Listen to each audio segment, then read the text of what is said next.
to leadership, quote and unquote, to management and the boss. But today we are flipping that conversation, and our topic this morning is: can organizations succeed without employees thinking or acting like leaders? Because in today's world, success may not depend on only those with the titles, but also those without them. And the everyday employee is who we're talking about. The one sending the emails, the one handling customers, the one meeting the deadlines and making small decisions that actually shape big outcomes. And so the question is simple but very deep. Is this about leadership? I mean, is leadership about position or mindset? And that's what we're talking about this morning. My guest is Mr. Prince Ampofo. He is a leadership coach, and I'm always excited to sit with him. You're welcome, sir. Thank you. Raphael, it's so great to be here. Yes.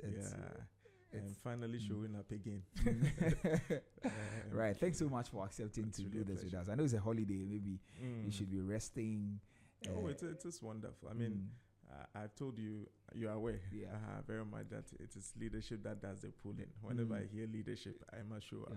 So this is for God and country. Absolutely, for God and country, definitely. All right, so let's get into our conversation this morning. Now, first of all, when we talk about leadership in organizations, do we focus too much on those at the top? Or that is what it's supposed to be? Or maybe we're also underestimating the role of those down there, and by that I mean employees. Right. Maybe just to also say good morning to your audience, obviously. It's amazing to be here, and I've been following the great things you are doing. I mean, we're talking about even the things you do offline. People don't know that you're all over the place. I'm trying. Making some of these conversations really an on-the-ground experience, you know, and it's great. It's great to really have you do that. Yeah. It's clear that, I mean, whenever we talk about leadership, it's pretty much our mind will be drawn to those at the top. We don't apologize for that. Those at the top. Only that, just like you're mentioning, it's an obvious perhaps overgeneralization of issues, because if you are going to build at all, you are going to need hands beyond those at the top. At the top. Yeah. In fact, to be able to even make your way there, you must already have a certain orientation that without a title, we ought to kind of point you and say you're a leader. It takes that orientation to go up. And finally, when you arrive there, we expect that even if those below do not necessarily put in their best, you do your all, you know.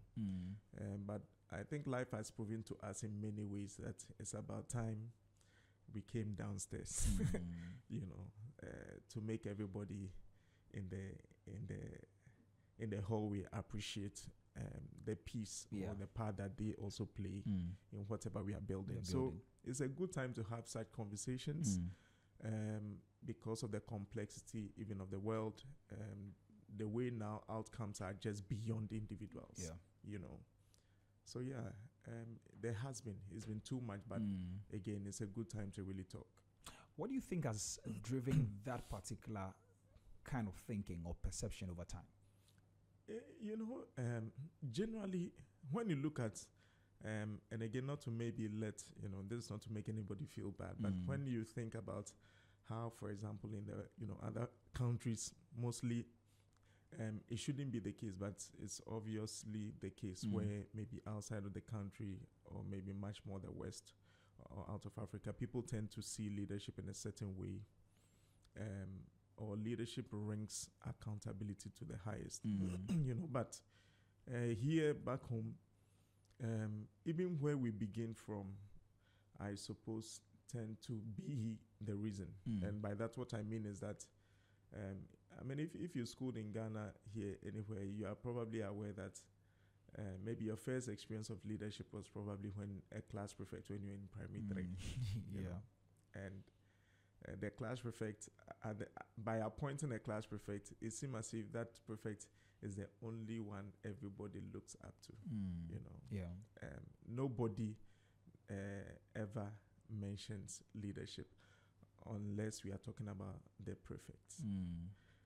So we grow up thinking that, that is it. And even when you look at your parents, that's in school, and then you go home, Yeah. and then your parents sit behind a TV, and when they are using leader, look at the leaders. As you sit there watching what they are also watching, you are all looking at the leaders. The leaders. Which are those who are on TV, mostly politicians, you know. So it's a whole cultural thing. Even when you back it away from, our usual homes, and you want to think even deeply culturally, because we come from more, the chieftaincy kind of background, where almost always it's the chief and the people around them who are considered the leaders of the community. It's almost as if the people, the actual indigents of the community, will only have to look on the elders, who make the decision. Go and for the sit chief. down and decide on something and come in. Exactly. Tell us. So people are not really drawn into the conversation that much. And so at the end of the day, I suppose that just shapes how we all think and engage on the subject. And that is it. Yeah. But what does that cost organizations in real terms? At the end of the day, let me talk about parenting. I mean, now I'm a father. So You've been a father for quite some time. Yeah. So it's amazing how when, for example, you have a child, nobody really tells you how to raise a child. Okay. Once you come from the hospital with the baby home, it's assumed that you already have a master's in fatherhood or motherhood. And almost everything that happens around you, unless you have people who are older, to be able to shape what you are trying to do, is really an experiment. As a parent, you are trying something and hoping that it works. Okay. And I think that's how, even with organizations, things are going to be when you bring in people and they don't have a sense of understanding, or they don't have that orientation that they too have a role to play. And leadership does not only mean those at the top. In my last conversation when we were here, I mentioned that even to begin with, leadership for every organization must be defined. Okay? Right. If you have not defined leadership for the organization, we'll all come to work with our own definitions. Okay, and for some of us, it may mean the CEO. For some of us, it may mean maybe the board management. Okay. For some of us, leadership may mean just making the money. But most of the time, the truth is that the shadow of an organization's leadership is usually in hiding in its vision and mission. But I'm saying once it is not defined, what does leadership mean in this environment? Then we will all saturate it with our own thinking. And if that happens, we can be a people, but we are all headed different directions. And in good faith, thinking that we're all contributing. We actually contributing. Right. And yet, there's frustration all over the place because we are not aligned by definition. So it begins there. People must know what it means. Here, leadership means showing up at this time, or maybe providing value to the customer this way and that. And so that we know that, okay, what leads to doing that?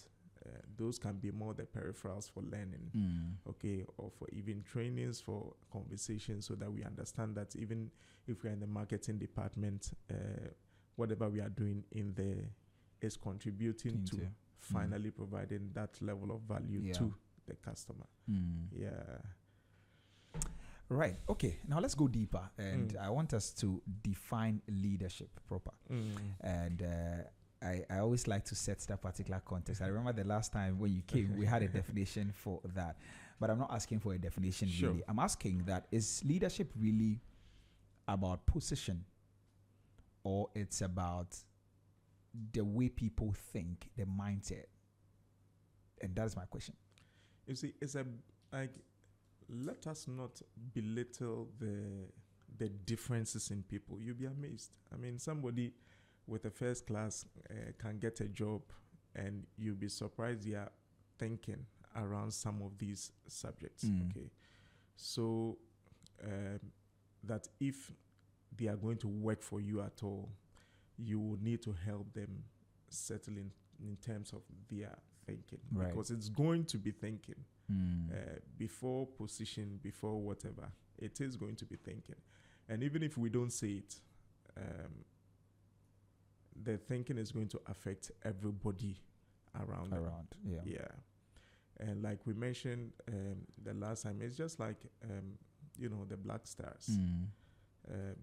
We usually would put together a team of winners. There are winners out there with a certain expectation that once we have all 11 on that pitch, they are superstars on their own. Okay. But once they all arrive on the pitch, it seems as if there's something more than just having superstars play. And that is the big part of what I suppose once you are leading an organization, you are going to have to do. Even if you bring superstars, you are only at the mercy of their thinking. And so you are going to have to then descend back to be able to find a way to shape that sort of thinking. And for organizations, they get the opportunity to choose and somehow test how people think before they come in. That's organization. They are not like churches. Some of us who run inside a church, you don't get to now, interview and find. In fact, you are there to help people reorient. But I'm saying for organizations, at least, in the marketplace, usually you have the first opportunity to be able to decide who the thinking patterns I want in my space. Right. Yeah, which would require that somehow we do some sort of shaping. So, and again, I think the last time, the reason why I shared my definition is at least to sort of get people to understand that this is where I'm speaking from. Yeah. And I still remain on that definition that by when we say somebody is a leader, they sort of are able to journey with people. Okay. But in that journey, the people must find themselves. If you work with people and you get your results, but they don't find themselves, I don't think that is leadership. Okay. So at the end of the day, the people around you must get better. Just like the business also gets better. Yeah, so that it's not just about the end, but rather the means even matter, how we kind of get people there. Okay. All right. So what you're saying is that leadership is not a position. It is actually a mindset or a behavior. Yeah. But can that exist everywhere, at every level? Unfortunately, I know that there are roles that are very technical. So technical that sometimes people say, this one, you don't even need any customer service. It's just punching a button every single day. But the person punching that button has feelings. They have emotions. Right. Okay. We used to laugh that sometimes whenever the electricity goes off, then we would just be telling ourselves, actually, maybe the guy who works there this morning, he fought with the wife. So he's just at work and out of anger, he has put the thing off. Yeah. So people show up with their all, their tendencies, their state of mind, their process, and you will be surprised that maybe somebody at the point where they were even kind of jumping on a trotro to move around, the fighting that happened there, okay, was the first experience he brought in. The first hour of work came from that fight. So, once we are a thinking, species, it's going to take sort of mindset to shape everything we do. Right. And leadership really is what we do. Yeah. So why do so many, if it is about the behavior and mindset, why do so many people or so many employees actually switch off when they come to work? Okay. So, or when they don't have the title. Yeah. Again, that's how we have been brought up. So, like in Ghana, people say, oh, maybe I'm doctor this. We have all manner of doctors and everything. And it's just the way we've been brought up. Okay, we live in a community where your title is also access, can be access. Okay, who you are. If you know if you're able to do something, it's not necessarily the fact that you have the competence, but a title can be enough Okay. for recognition and things like that. And I suppose that deep inside all of us too, there's a certain yearning desire to sort of move forward, to move higher than we are, wherever we sit. So, and a title gives meaning to that for some people. Okay. Where once you see that the title has changed from this to that, because most of the time there may not be any other way to measure, their growth. So people perhaps will fall on two things. If it's not their salary increasing, they want to see their title change. And at least that can be proof to them, or at least motivation in the inside that they have arrived at the place of leadership. Right. Which to a certain extent is also because we sort of hold leaders in a certain light. When you work in an organization and you see the leader, most of the time nobody must tell you. Leader. Yeah. Nobody must tell you. Yeah. Okay. The person who calls the shots that we sort of call the leader will be visible in a sense. You will see how we want to serve the person. We want to do this for the person. Yeah. When they are coming, we want to open the door for them and things like that. Yeah. That kind of privilege is a good enough motivation for everybody to want a title. True. So that at least they can also have that feel. These are little things, but on the bigger front, because leaders, as we call them, or people who are high up get some sort of privileges, people just want to be there. And then they'll be called leaders. Sure. So maybe I'll just say they're down. They don't see themselves as leaders. They want to get there, enjoy those privileges, and then they can identify as leaders. Yeah. Now, what would that look like in practice? I mean, people without authority, without title, without position, and we are saying that they are leaders. What would that look like? Or what does that look like in practice? The thing is that somehow we should be able to separate position from leadership. Okay, so that there's some kind of understanding, which usually maybe HRs that they do well, honestly, by maybe a job description or how they define maybe roles, a tell of positions much more than leadership. Only that the people who are sort of lower need orientation, to be able to understand that they too play or what they are doing is equally leadership. Okay. I suppose what we may not be doing too well is, or we tend to assume that, for example, they must understand that they lead from where they sit. But that assumption does not work. There has to be an intentional process to do that. And what I have seen some organizations do to be able to do that is, one, to practically to treat people as adults, to begin by treating people as adults. How so? By that, what I mean is that make people responsible in their space, and they ought to know that they are in full control over that space, and not necessarily dependent on somebody having to say a yes or a no. If I know that, for example, in my office, I have control, okay, there are decisions I make, okay, or there are decisions that I need to make, or that I can make, without necessarily having to find maybe my boss, okay. And I say this cautiously because it is really contextual and can be debatable in any day. Yes.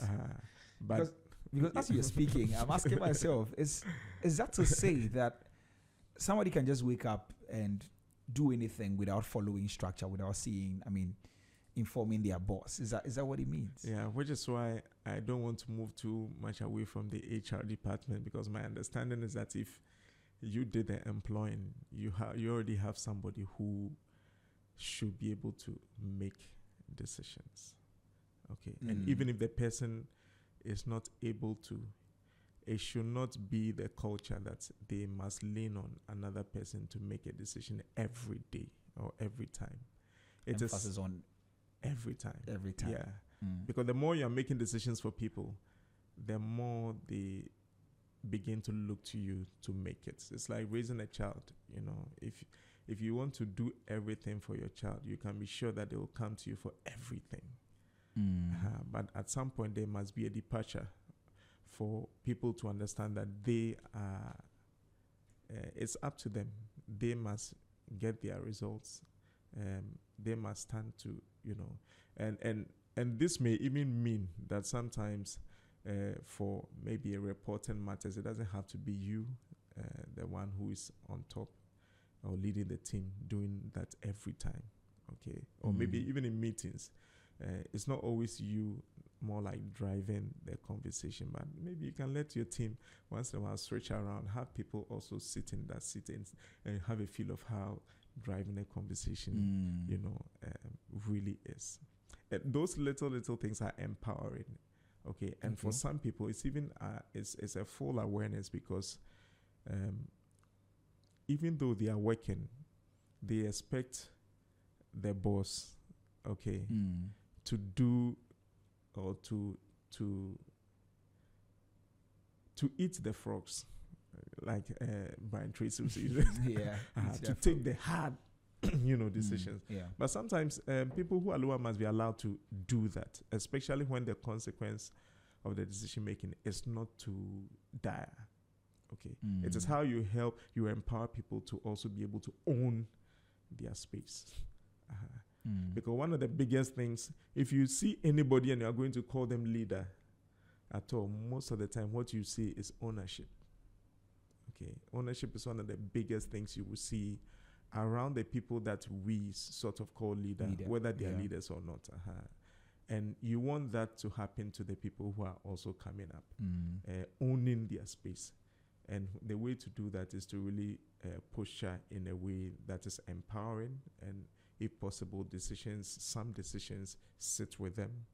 And at a point where maybe you even need to make very high-level decisions, they also come in terms of consultations and things like that.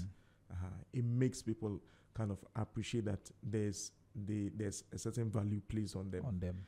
And so they tend to now want to give off their best, knowing that their voice may change, the game plan. So, how much of ownership, responsibility, room for initiative can you give to employees without harming the organization in any way? Okay, so I suppose this is why we don't assume that people know what they are doing. Okay, the fact that even if you employ a receptionist, don't assume they know what they are doing, or don't assume that the role is just receiving guests. So most of the time, these things lie much more again at the point of entry on the quality of person you are bringing into the ongoing, personal development journey that you take the person on. Okay. And I have, in sometimes my coaching or maybe mentoring sessions, told people the way you improve on the quality of your decisions, especially when you are much more maybe on the lower level now rising, is when you begin to ask the why behind decisions. So by that, what I mean is that the more, whether it's a CEO, whether it's a founder, whoever, when people make decisions, people at the helm of affairs, when they make decisions, they have a why. You'll be amazed that it can be as simple as maybe moving a table to the left, okay, or showing up in the morning at 7. And you are thinking, this is not anything. Yeah, You yeah, should just yeah. let it- I mean, this is nothing. Yeah. Why should we paint this place blue? I mean, red will be better. And the person insists that, no, let's No, do let's it do blue. Okay. And most of the time, if you want to, because at the end of the day, you must think like your employer. That's success. It's like if you don't think like them, or unless they want to allow you to think beyond that scope, most of the employers expect thinking that aligns with their them, own sort of. So, the more you are getting people to understand the why behind decisions, the more the quality of their own decisions begin to go up.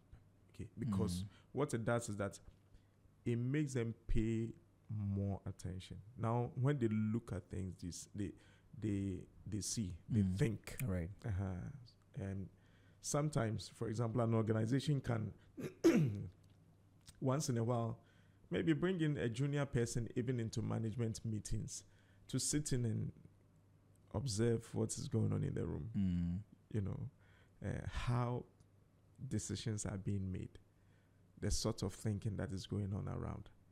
Or sometimes when people who are even higher above us make decisions when we are around, it should not be too fast. They must sit us down later, okay, to explain or to have a conversation around the why that decision was taken. Exactly. Okay. And the more you are giving people room into the why, what you are doing is that you are giving them, or you are pressing them to the wall to begin to think beyond just final decisions. So now for every decision, they know that there's a reason. Okay. And that sort of reasoning, as it continues, as people begin to think about beyond decisions, okay, why are we doing this? Okay, why? The more we are understanding the why, okay, it begins to affect our own way of making decisions. When we are also making decisions, we begin to think deeply about, okay, what does this really mean? Rather than just rushing it and then making, decisions on the go. Now, if a leader has been able to try some of these things you're saying, for instance, allowing room, giving room to the employees to actually take certain initiatives, they've given them some tasks and they failed abysmally. Yeah. What would a leader like that? They will lose some sort of trust in the competence of this stuff. You know, the last time I mentioned that leadership is tough, but what makes leadership tough is the soft parts of leadership. Okay. Leadership is a hard thing, but it is the soft parts that makes it hard. And by that, what I mean is that, yes, people are going to fail.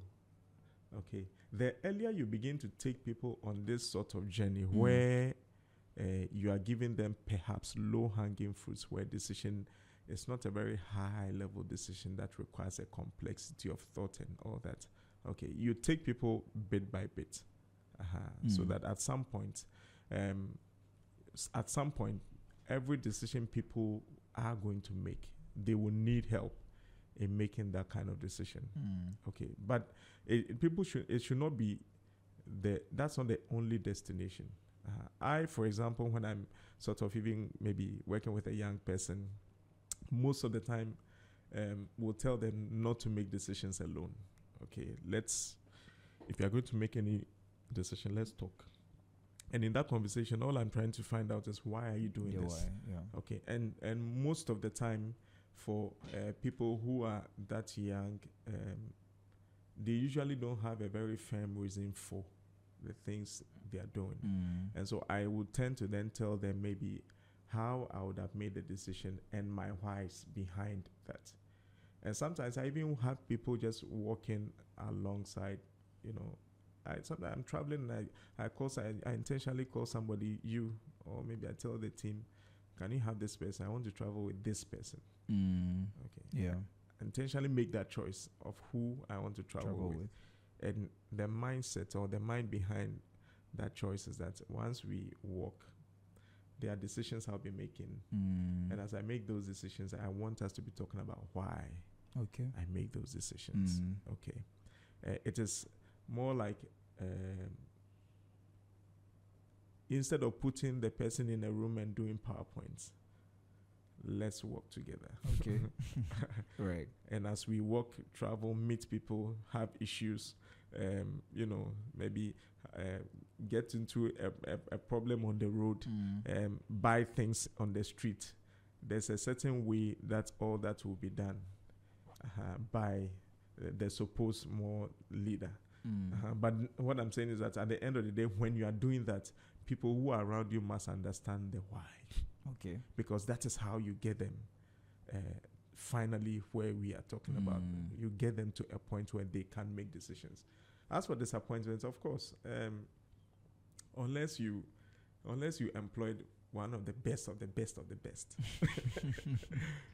right, expect that people will fall. Okay, expect that people, and when they fall, don't be surprised. I mean, sometimes even the response, we give to people who are fallen becomes a reason why they probably never rise. Because they were attempting something that perhaps was slightly bigger than them. Okay, it's maybe the reason why they fell. And so sometimes you want to interrogate it as more a learning than a punishment or making people feel inadequate. Right. And that's in itself is able to kind of get people still trying on and on. But as for failure, it is going to happen. It's my expectation that leaders, or maybe the people who are seen as leaders, to be able to have that heart to accommodate. Right. But there should be some sort of grace, exactly, to allow that. Yeah. I mean, I lead people, and so these things that you're saying, I'm learning a lot from them, and I'm really glad that we're having this conversation. We're going to talk about some other things shortly, but let me just announce the phone lines in case anybody is listening to us and we want to join a conversation. So if you just tuned in, it's exactly 32 minutes after 9. This is the Business Breakfast on Z101.9 FM with me, Nicholas Hammond. And this morning, we're having a conversation on leadership, and we're asking that, can organizations succeed without employees thinking like leaders? Can organizations succeed without employees thinking like leaders? And my guest is Mr. Prince Ampofo. He is a leadership coach, and he's helping us make sense of exactly what we're talking about this morning. You're free to join the conversation. Send us a WhatsApp on 0544321019, 0544321019, and we'll read your messages for you. You can also call us on the same number. Ask all your questions. The phone lines are open now, so feel free to call and ask your questions this morning. 0544321019 or 030-3956641, 030-3956641. We're streaming live on Facebook at ZFMGH and on YouTube at Z Multimedia. Please drop a comment there and I will read them for you. And if there's a question, Master Prince will respond to that accordingly. All right, let's continue the conversation. So we've spoken about leadership. We've spoken about it not being a mindset. It being a mindset and not just by position or authority or title and all of that. And we've also spoken about the fact that there should be some room, for initiative and all of that. But I still want to know how much of an organization's failure has got to do with the leadership problem, quote and unquote, versus an employee accountability problem. I don't know if you get the question. If you want to explain what the leadership problem means. So people at the top, problem. Okay. Versus failure of the employees. Yes. Okay. I'm not be able to tell in terms of the statistics. That, yeah. Sure. I will be fair to both sides. Okay. I think it's if you put the balance at 50-50, you will not be too far from wrong. Okay. And at least from my experience. And the reason being that, just like what we are discussing, okay, an employee or employees come in not to where we are going. The results. And I've said a typical, maybe a very practical, will be that understanding that, for example, the people that I have employed. See, there's a reason. I have always stood on my grounds that there's a reason why people take a salary. Okay, it's not that I know people need a salary, but they need a salary for something else. Okay. Yeah. And what do they need that salary for? Maybe some of the things that employers can explore when we are talking about how we also care for others. Others, right. Okay. As a pastor, I can speak for my church. What I do is that apart from all the spiritual, development that we do, I have a very strong case on, career development, personal development, to the point that sometimes there are even times that I go to teach PowerPoint presentations myself. Bringing in resource persons here and there. You have been there to speak. I've been there to speak. So, imagine that sometimes there are people, as I sit here now, I've given assignment. I expect that in 2 or 3 weeks' time, they must know how to type with their eyes closed. Okay. And why am I doing all that, even though this is church? It is because, even what the Lord is trying to do with people require some level of competence to be able to do it well. That version of you will not be the best to do that. We can help people do that by providing another arm to be able to help do all those things. I have more like a personal development, unit where people have to go for conferences, people have to do all manner of things. Sometimes maybe put somebody in touch with a mentor here, there, so that you can get them developing those areas of their lives. You don't want somebody knowing the Lord and becoming a bad father or maybe failing as a mother because those areas were not spoken of. The Bible in itself addresses every area of our lives. But I'm saying you have to take intentionality for the leader not just to be locked on perhaps just making profits, but rather wanting to make sure that those other areas are sort of attended to. And when we do that, employees recognize those additions. In almost every, in my experience, every time I have seen employers do something extra, thinking, whether it is even trainings, putting people in shadow meetings, like whatever, they see the value. Employees realize the kind of value that has been provided for them. Right. Yeah. And it is the way you get them walking alongside, holding on to what you are building. Okay, let's move on. There's a particular question on my mind, but I want us to move away from that because there's a lot of things we have to discuss, and our time is already far spent. Now, at what point do you know that your employees really do not have a sense of ownership or they lack ownership at the workplace? How do you know? What are the things? What are the subtle signs that that will make you see that? When it's 9 a.m. in the morning and the lights on the compound are on, and it has to take, maybe the owner or the CEO to say, can we put the lights off? Then you know that clearly there's not a sense of culture of ownership and responsibility. Yeah. And when I see these things, I also don't want to blame employees, because I think in our society, these things, we must talk about these things. If you are not talking about them, don't expect to come and see the lights off. Once in a while, putting people in a room and having a light touch conversations around how we can be human around the work environment.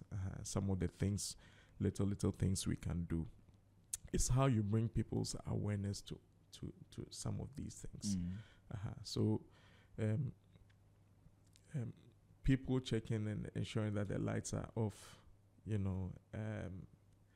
if minor things. So, for example, you are walking by the compound and you see that the place is even littered a little, or maybe there's the water. Okay, there's a problem somewhere, so there's a pipe, a leakage somewhere. Yeah. And that leakage has been there for weeks. Nobody has sort of brought it up, Yeah. with anybody, and it has to take, if it has to take the owner to see that, then obviously that's not There's a a lack culture of- yeah. Right. So there's no sense of ownership. So how do we move people, employees, or how can an employee move from that level of zero sense of ownership to now I have to take initiative? And I don't want to talk about leadership helping employees do that. I'm talking about employees themselves beginning to think. How can an employee begin to think In like fact, that? I'm happy that you're asking this question. I think that one of the biggest, if you are working for anybody, you have an opportunity. Okay. Working for somebody gives you an environment to be able to apply your skills. It's always a learning process. But even to be able to learn or to have experience, you need a room to be able to do that. Okay. Sometimes, even if you don't have a room, you create your room. Yeah. But most of the time, it is in another person's garden. It's by cultivating another person's garden that we find ours. And I have said that even when Joseph had a dream, his dream put him in a pit. It was another man's dream that put him in the palace. Okay. Right. So you can have your own dreams, but you are going to need another man's dream. Okay. And by that, what I mean is that when you wake up, go to any work environment, it's an opportunity for you. For you, yeah. You are learning how to speak. You are learning how to perhaps, maybe if you're in finance, more do the numbers. Some people may not have, perhaps even gotten to know how to use a software if it wasn't for their organization. Yeah. Sometimes it's an organization T-shirt that allows you into some rooms you may not have ever been able to enter. Yeah. Okay, so there's more leverage on the side of the employee, even more than the employer. Right. If the employer must go and see even the president of this country and he is sick, someone may have to go on his behalf. And it is a privilege for employees, many privileges for employees working in any environment at all. Even if the environment is not conducive, believe me, it will still provide you opportunities of learning in many, many ways. Right. So it is that kind of thinking that employees must bring to a work environment. Yeah. Seeing the whole thing like I'm given this opportunity. Yeah. And that is how I think. I mean, I see it as a trust. Exactly. This person thinks that you can do this and they put you there. Yeah. And unfortunately, because they are human, they cannot be there every day. Okay. And if they are not there and they are believing that you will do well, that's quite high a trust. Some people who come to work, even in their houses, they are not even given that level of trust. Okay. Yeah, and that's true. But you come into an environment where somebody gives you a whole company car, okay, and says, "Oh, you are the one who moves." No, your father doesn't even give you his car. Exactly. He doesn't trust you. Okay. And so there's a certain high level of opportunities on the side of the employer. Even being able to walk away any day. Okay. Yeah. Unfortunately, it's an opportunity. For the employer. Okay.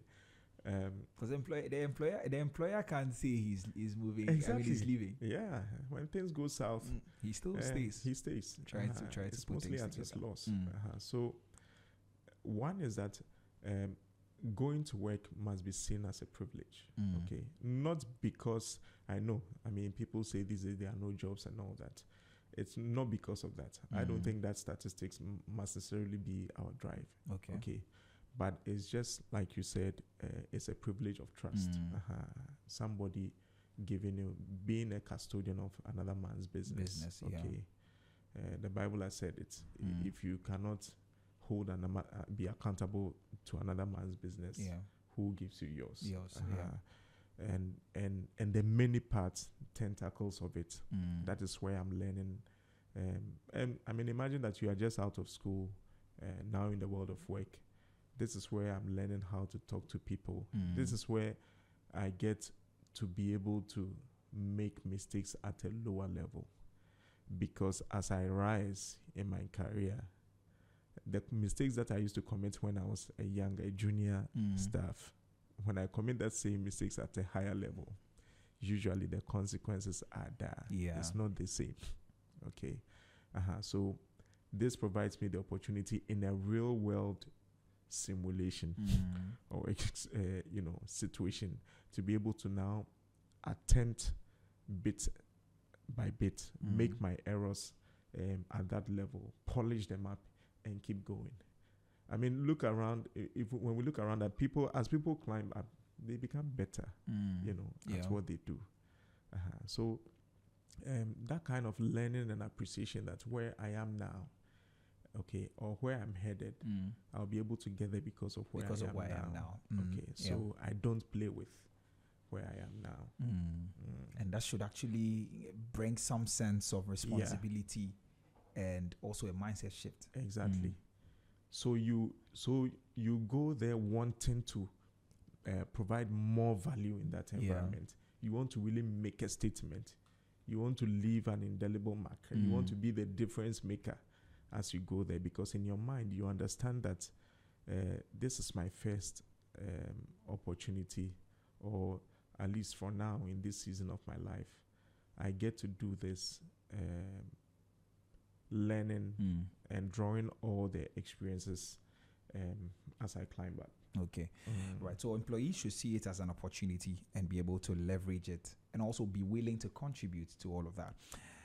Is there anything not leadership, I don't want to use that. I want to, because everybody is a leader. Is there anything employers can do to sort of create that environment for the employees to also begin to think like that, or to be able to take initiative without necessarily, I don't know if you get the question, yes. But is there anything that employers can also do to challenge the employees to be able to do something? Yeah, there's a tendency as an employer to quickly think skills when you are thinking about the people you work with. And yet, it will be clear to you in just about a week that what you need from them is more than skills. And that you need them more also on the soft touches and here and there. I think what employers can do a lot of things. I mean, they are more like the custodian of the climate, okay, of the area of work. Okay. By showing up with one, even their face can be the reason why maybe that day everybody moves around hiding. Okay, so again, for me, what I have seen is that the more people see that, like, they get a sense that they are adults. Okay, and by that I mean they know that the decisions are left to them if they are able to. And even if they are not able to, they are in a process of making lighter, smaller decisions. And sometimes it even means letting them know that, we are still learning the decision making. At some point, I will not make these decisions. Okay. So as we go, be open about, with questions. Right. Ask the whys behind all that is happening. The more people have a sense of they too can make decisions. Okay. Usually, they come to work with a different posture, because they know they matter. If they think that is up to their boss, they will do their part, but they do their part with a thinking that you are ultimately the one who is going to call the shots, Okay. even at the smallest of things. Okay. Yeah. I don't expect, so for example, you can go somewhere, and even if it means getting water or getting like little things, moving chairs somewhere, it has to be a CEO decision. No. Okay. It means that nothing moves when you are not there, because people have been cultured like that. They have relied so much on you that on the day that you need them not to rely on you, they will repeat still have the to wait same for thing. Exactly. Okay.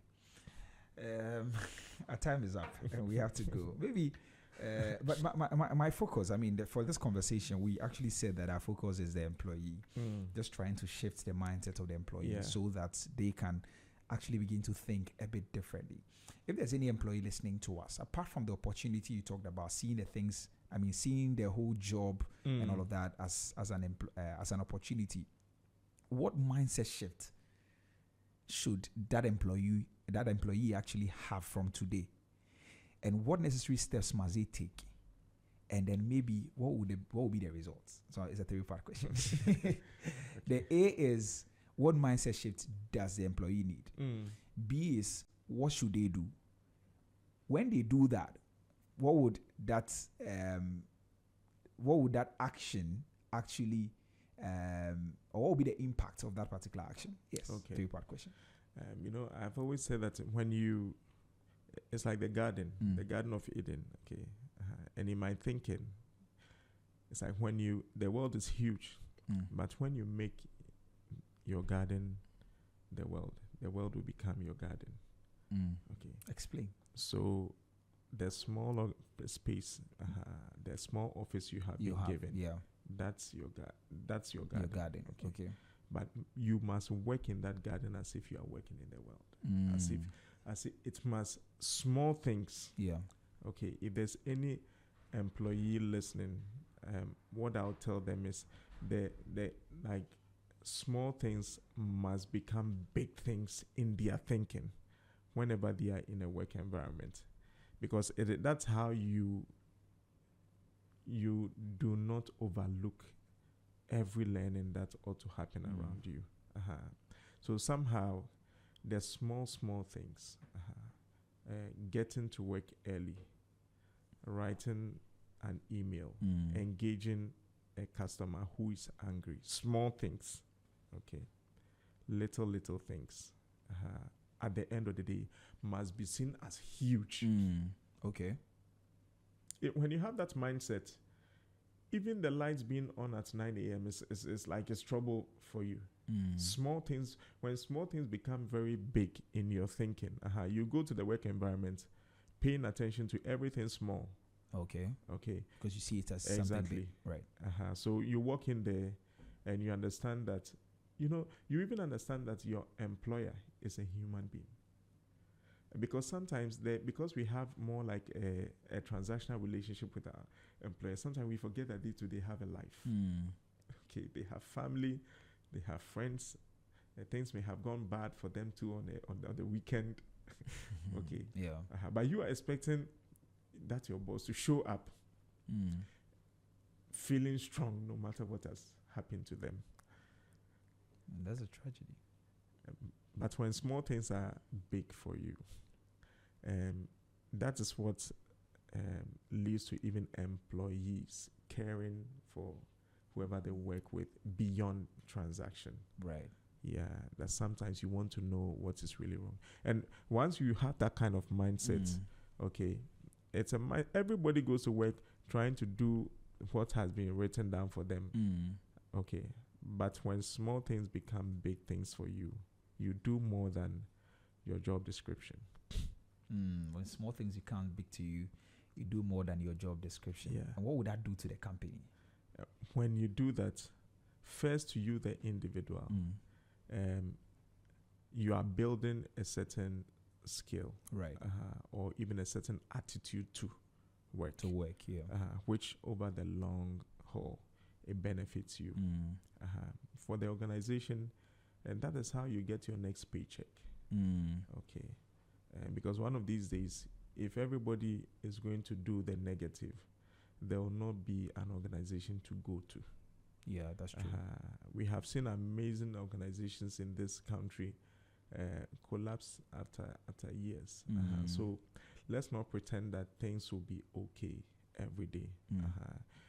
But the employer, it is your responsibility to think beyond your paycheck, see that this opportunity is much more for you. There are many things an employee benefits working much more than the employer. That's true. And so at the end of the day, if the organization survives, it helps the employer much more. Right. And the employee. Yeah, the as employee. well. All right. Thank you very much, Master Prince Amphorfo. Really grateful that you came. Thanks so much for always sharing these deep insights. Hopefully we can, I'll talk about that over there. I mean, off air. But thank you so much for coming. Yes, all right. So that was Master Prince Amphorfo. I call him Master Prince.